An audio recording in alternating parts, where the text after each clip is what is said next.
Welcome to the video game guide, and I've just been watching Synthetic Man deliver his first ever, and Matt, you can cut the silence between first and ever in some way there. Stream of DMC, not his first ever stream, but his first ever stream of Devil May Cry. It's amazing. It's like when I caught him playing Dark Souls 2, when I caught him.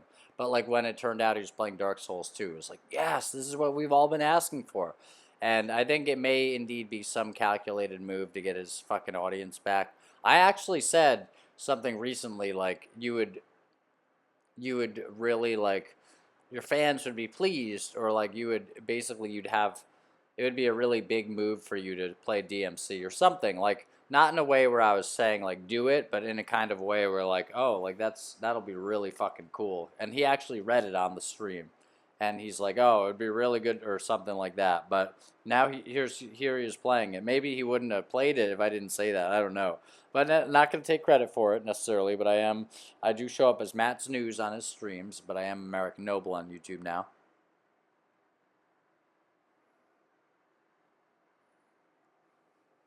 Yeah, this game is classic DMC. Devil May Cry, classic game. Here's another game though that's classic that I've been playing. It is Dead Rising, and I was playing it today. Now, Dead Rising, it's one of the best games I've ever played. It's Metal Gear Solid with zombies. I think this video might be called Metal Gear Solid 2 2, but it is Metal Gear Solid with zombies. You're creeping around this crazy Dawn of the Dead, original Dawn of the Dead style mall with these zombies who are sort of shuffling. They're not running, they are shuffling, but they're shuffling in large enough numbers that it's basically like the PS2 game State of Emergency, except instead of a bunch of crowds in the mall that you're then spraying gunfire into, which is hilarious for that time period. It's kind of crazy, actually. And I had the game back on PS2, and I remember EGM saying like, "Oh, this is what all the school kids are going to be talking about or something." But in any case, and I thought like, dude, or this is the big thing on the playground or whatever, and I thought like, is that are kids talking about that? I do remember one kid saying state of emergency. Anyway, this game is like state of emergency, where you're literally going around a mall, and it's in sort of older school graphics, although state of emergency would probably end up looking much grimier and grindier than this does. Sort of older graphics, kind of cartoonish graphics, and your character has sort of a cartoonish feel to him.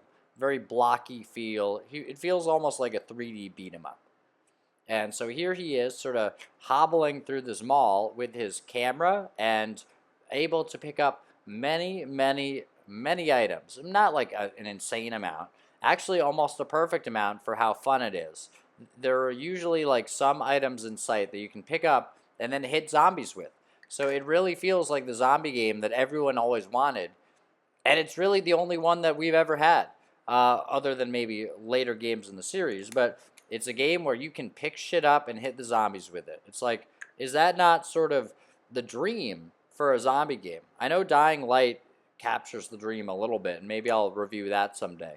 But is this not the absolute dream for a zombie game? You walk around, a zombie comes after you, you fucking duck and weave. It's some of the best ducking and weaving I've ever seen in a game, just any game. And it feels like you're just getting away. And if you duck and weave, like this part where you're this brilliant, genuine mission where you're running after this guy whom you're running with, and he has a gun and you have a gun too, and you're trying to get through the crowds, and he's running like a crazy person. He's running like he's playing the game as like a player playing the game, not a character. And so he has like very little regard for his safety, and it's like, oh shit, how much do I have to help him out, or else he might die? Or maybe I don't have to help him out at all. And it seems like he's able to get away, but then you can shoot the zombies and help him out a little bit. And it's just this crazy run through these like halls of zombies, except they're not halls. They're like these sort of beautiful, almost Tony Hawk like mall levels. And they're full of items that you can pick up and hit zombies with. And all the while, you do have your camera and you can take pictures wherever you go. And that would be so fun to take pictures in this game. I might get into that. But you have your camera and you are a reporter. And so how you go through the game is you sort of unlock like different pieces of the case or whatever, And basically it's just like you activate certain story moments, and maybe you complete a mission, but then they show you like, oh, this, then there's a cutscene, it's like this part of the case is now filled in, but even though it's sort of gimmicky, it's really fun. And like the the interactions between your character and other characters are interesting. And it's interesting, like a photojournalist taking pictures in like a crazy mall full of like different visually interesting things, including a beautiful movie theater that feels like walking into fucking hyperspace. He's running through this mall, and he's taking all these sort of pictures, and all these sorts of pictures, and it's really cool. It's a great game. So let's see. Let's go down my notes. Cell phones read faster. So one part of the fun of it is that not only encouraging you to read like many RPGs do, and then I think you come away after playing old school like read intensive RPGs, or just reading intensive ones maybe in general, or games, you come away sort of feeling the high that you feel from reading, because you are reading, whether it's Doki Doki Literature Club, or it's, which is fantastic, or it's one of these RPGs, or like an older RPG where it's read more than spoken. It's not spoken aloud. In this game, you have cell phone calls, and you not only drop your item, but now, like, I don't know if you can pick up another item until you go through the cell phone call, and it gives you a certain amount of time to read text, but the guy does not orally speak it. So you're potentially running through the mall, dodging zombies in sort of like thrilling little situations, and you're trying to look down on the screen and read text. And when I was streaming it, the text was even a little smaller, but it was still readable there, so that tells you it is somewhat readable, rather than how games got somehow on PS3, where suddenly the text got so small. It's like, man, I don't know what TV you're thinking I have, but it's tough to read this shit. But it's readable enough, and yet it forces it, basically, if you want to read this, read faster, because you're looking down to read it, and then you're looking up to run away from zombies, and he calls you at sort of inopportune moments. And then again, you drop what you have. So one time I dropped a fucking chainsaw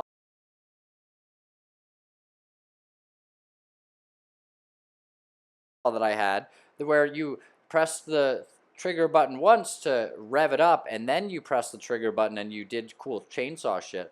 It's fucking awesome. There was another time I had an umbrella. I was plowing through enemies like I was parting the fucking Red Sea in the Bible. And it kept going for a long time.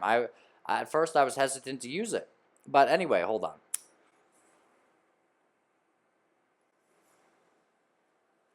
This is just old school gaming where the game requires you to invest a little more in it. Just like when I played Time Splitters 2 earlier today, but the game sort of requires you to invest a little more in it. It's sort of a slower, clunkier experience maybe in some ways, and it may take a while to get into the ropes of it, to get into the hang of it, but once you are into the swing of it, once you are in the swing of it, just like a Resident Evil game, an older school one, I mean, it really blooms, and it feels like you kind of feel the same as you do feel reading a book. And like older gaming, I think it felt more like that. It required a certain level of concentration, where if you go back and play those older games now, it might not be the graphics. You may think it's the graphics or the presentation or the clunky controls or something, but maybe it's not that at all. Although Time Splitters 2, as I talk about, it has older school aiming controls where the reticle doesn't move and stay where it goes, stay where you put it. It moves off center and then comes back towards center, but drags a little bit towards where you put it.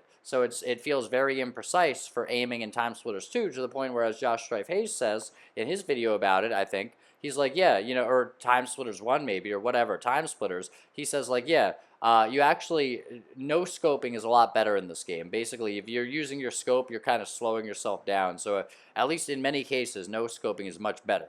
But in any case, back to Dead Rising, it feels a little more modern than that. But when you aim in Dead Rising, it stops you. It stops you, and it actually zooms up the screen, like sort of claustrophobically close behind you, and there may be literal zombies that are right behind you, but you don't see them anymore because now you're aiming. And then you aim by keeping R2 held, not L2, and hit with R2, but R2 and then hit with the same hand with square. So you're doing this, it's doing it with the same hand. Maybe you feel a little more jumbled about it. Maybe you feel a little less suave. Maybe it feels like there's a little less finesse. And so it kind of knocks you off your game, and here you are aiming with the left analog stick and then pressing square, and then like hoping that a zombie doesn't creep up behind you that you don't see. And it zooms in right behind you sort of cinematically. It's amazing.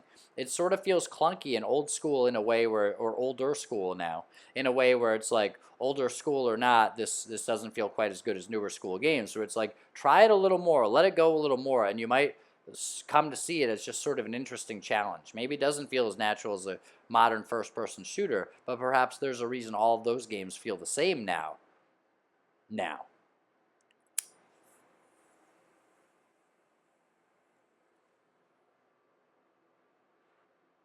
But anyway, yeah, you're getting calls. The game's sort of challenging you to read faster, which is a nice little challenge of your reading skills in general. If you play this game and you go all the way through it, and maybe you attempt to read many, if not all, of the cell phone calls, some you might just not. You might be like, I'm not looking at this. Then you may, especially as you're scrambling to maybe get another item, you may say you accidentally go into it or something. You may get practiced in reading, and it's like it's a quick pace where like many times I've been like reading out loud and it'll go to the next thing before I'm done reading it out loud, and it's like, oh shit, I didn't get to the end of it. It's almost like it doesn't give you time to read it out loud either, so you kind of, if you're not reading it silently and sort of looking down as if you're really in the mall and running away from things, and looking back up and navigating but continuing moving but looking down real quick personally down the screen to see what it's saying now, but then read it before it's over. It's like it's a really cool little challenge that it gives you, and I think it could really improve your reading skills in a certain way, which is not freaking bad for a video game. Like this is a video game where I think if you play through it all the way and you at least look to read a decent amount of it, you're probably coming away with like pretty good fucking concentration. You might feel like a new man playing this, and I kid you not. You might feel like you felt back then. And perhaps part of it is that we've become afraid with all of the emotional baggage that we have carried around throughout our lives. Then we become afraid to face it, and so then perhaps especially with the way things are in current media and attention span kind of stuff, maybe indeed. Perhaps in any case, we're not as practiced in concentrating, and so we're more and more afraid to have any kind of downtime or have our emotions creep up on us anywhere at all. But anyway, this is getting back into real gaming I have here. This is getting back into real gaming. This is a game where you're actually playing the game. You're not just doing the same things that you do in Assassin's Creed or Dark Souls, or the same things that you do in any given first-person shooter, that a slick modern one, or in any given sort of Elder Scrolls like, or as Never Knows Best talks about the Elder Scrolls, it hasn't really been copied that much. Any sort of more modern RPG, first-person or otherwise, but more first-person. Yeah, non-turn-based. I mean, yeah, this is real gaming. Those games are like basically 4 categories of bland things mostly. Populated by what? Oh, whatever's going on in this world, and not even maybe that much to read, so much as just listen to. This game, it's like it's testing your concentration. It's saying, yeah, do you want to read that? Maybe you do, because otherwise it's like designed, you might say, not very well, but I think it's designed to maybe in a way where it's like, no, yeah, we're challenging you to read these texts from people as you're running through the mall, as you might do in real life running through a mall full of zombies. It's like, oh, I got a text from my friend. Maybe I'll look down at my phone and read it. As crazy as that sounds. I think they also have some kind of thing where you can literally look at your phone or look at your watch, but it appears that it's still in real time. And I think I kind of heard the zombies groaning, and I was like, oh shit. And I'm not sure. It was like, oh shit, is this in real time? Like, and I got moving again. But it was a less zombie infested area of the mall.